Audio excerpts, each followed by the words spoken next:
नमो नमः। अजेयं भारतम् इति वार्तावाहिन्यां समेषां स्वागतम्। अद्यतन अस्माकं चर्चाविषयः भारतस्य दौत्यविक्रमः इति। दौत्यव्यवहारेषु विविधसङ्क्लिष्टभौगोलिकस्थितिषु विविधोपायाः आद्रियन्ते। तत्र साम दान भेद दण्डोपायाः इति उपायचतुष्टयं सुप्रसिद्धं।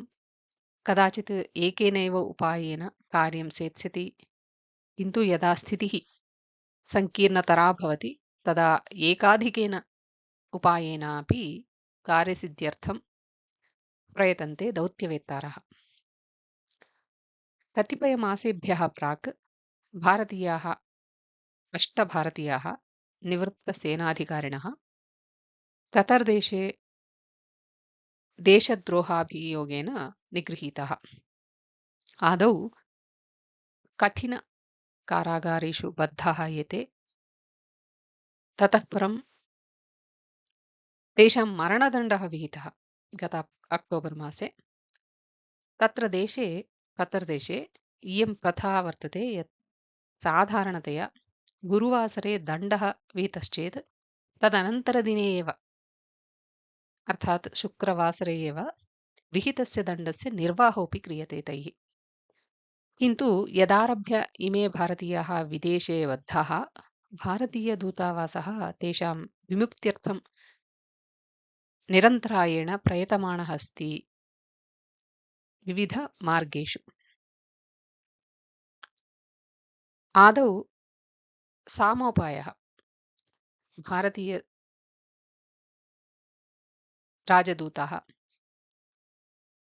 स्थानिक अधिकारिभिः सह सम्पर्कं संसाध्य तैः सह चर्चाः विहिताः। तेन विधानेन अर्थात् एवं चर्चाविधानेन विलम्बः जायमानः अस्ति इति परिलक्ष्य विदेशमन्त्रालयसचिवस्य साक्षात् अपि च तदनु साक्षात् भारतप्रधानमन्त्रिणः सम्पर्कः तद्देशस्य राज्ञा सह साधितः। तयोः अपि चर्चा अभवत् अस्मिन् विषये। यदा एताः चर्चाः प्रवर्तन्ते स्म, युगपत् इरान्, सौदी अरेबिया सदृशानाम् अन्यदेशानां साहाय्येनापि ईषत् प्रगतिः अस्मिन् विषये साधिता। अर्थात् बन्धिनः कठिन अथवा एकान्तकारावासः सामान्यकारावासेषु स्थानान्तरीकृताः। भारतीयदूतावासस्य सम्पर्कः तेभ्यः प्रदत्तः, तथापि तेषां शिक्षा परिवर्तनविषये न काचित् शुभवार्ता। एतावता साम भेद इति उपायद्वयं प्रयुक्तमिव। इतोप्यग्रे दान दण्ड इति अन्तिम उपायद्वयौ अवशिष्टौ। तत्र अर्थबलेन लोभयित्वा साधयेत् लक्ष्यमिति दानोपायः। अन्ते त्रिभिरपि उपायैः यदि फलं न सिद्ध्येत् तर्हि बलप्रयोगः, युद्धं वा अयम् अन्तिमः विकल्पः इति व्यवस्था सर्वे जानन्ति एव। आधुनिके युगे अन्तिमोपायात् प्राक् प्रायः ततः मृदुतरः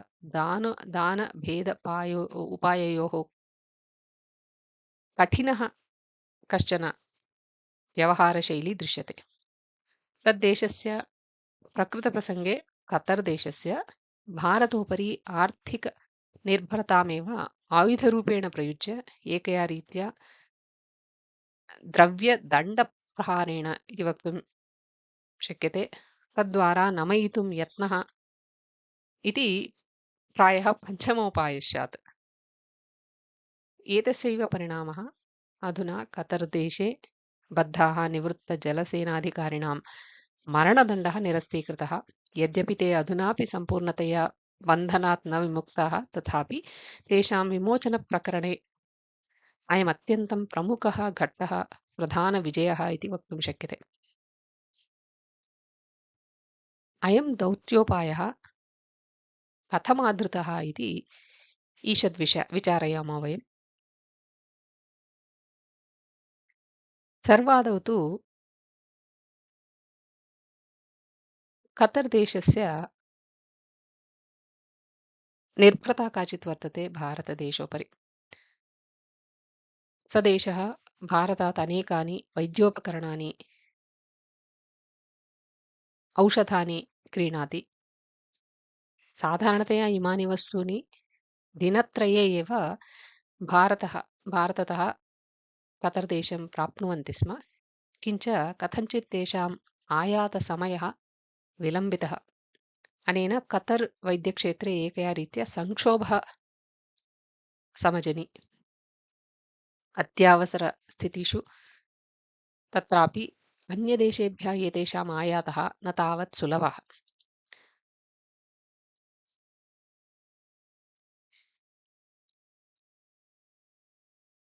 द्वितीयं तावत् भारतस्य 50% सङ्कुचितसहजवायोः अर्थात् कम्प्रेस्ड् नेचुरल् ग्यास् CNG इति यदुच्यते तस्य आपूर्तिः कतर् देशात् आयातेनैव पूर्यते।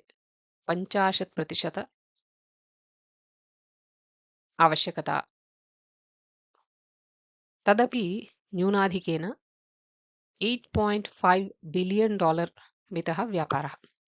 भारतेन CNG आयातनिमित्तम् अधुना रष्या, वेनेजुएला, मोजाम्बिक् इत्यादि राष्ट्राणां विकल्पः संशोधितः, येन कतर् देशस्य व्यापारहानिः तद्देशस्य नैर्भर्य न्यूनीकरणमपि भवति। वस्तुतः मोजाम्बिक् देशस्य स्थानिकसंस्थासु भारतीयनिवेशकाः सहभागिनोऽपि सञ्जाताः अस्मिन् यत्ने। तृतीयस्तरे कतर् देशे 7 लक्षमिताः इतोपि अधिकाः वा भारतीयाः कार्यरताः सन्ति। तेषु 1 लक्षमिताः जनाः इस्रेल् देशं प्रापणीयाः इति निर्णयः स्वीकृतः भारतीयसर्वकारेण। अयं साक्षात् कतर् देशनिर्माण आतिथ्यादि परिश्रमेषु कुठाराघात इव। एवं 3 स्तरेषु कतर् भारतेन नमयितः। अतः भारतीयबन्धिनां मरणदण्डस्य विषये पुनः समीक्षैव नास्ति इति निर्णयं परिवर्त्य तन्निरस्तीकृतवन्तः अधुना। वस्तुतः वत्सरे 2 वारं देशाधिनेता अल् थानी इति यो वर्तते सः अर्हेभ्यः बन्दिभ्यः क्षमां प्रदास्यति इति डिसेम्बर् मासस्य 18 दिनाङ्के अपि च रमदान् मासे च 2 वारम् एवं डिसेम्बर् मासस्य 18 दिनाङ्कः अपि च रमदान् मासे इति पर्यायद्वयम् अयम् अवकाशो भवति कतर् देश कारावासिभ्यो। डिसेम्बर् मासस्य अवकाशस्तु नष्टः। अधुना अग्रिमवर्षस्य मार्च् मासे अर्थात् रमदान् मासे इमे भारतीयबन्धकाः सर्वतोमुखतः स्वतन्त्राः सन्तः स्वदेशं प्रत्यागच्छेयुरिति आकाङ्क्षा। प्रपञ्चे यत्र कुत्रचित् मिथ्याभियोगान् पुरस्कृत्य बद्धानां वा प्रकृतिवैपरीत्यादि युद्धादि विशेषपरिस्थितिषु विदेशेषु सीमितानां भारतीयानां आनयनाय सर्वकारस्य तदधिकारिणां च कार्यनिबद्धतां श्रद्धां दृष्ट्वा भारतीयजनसामान्यस्य विश्वासः वर्धते एव।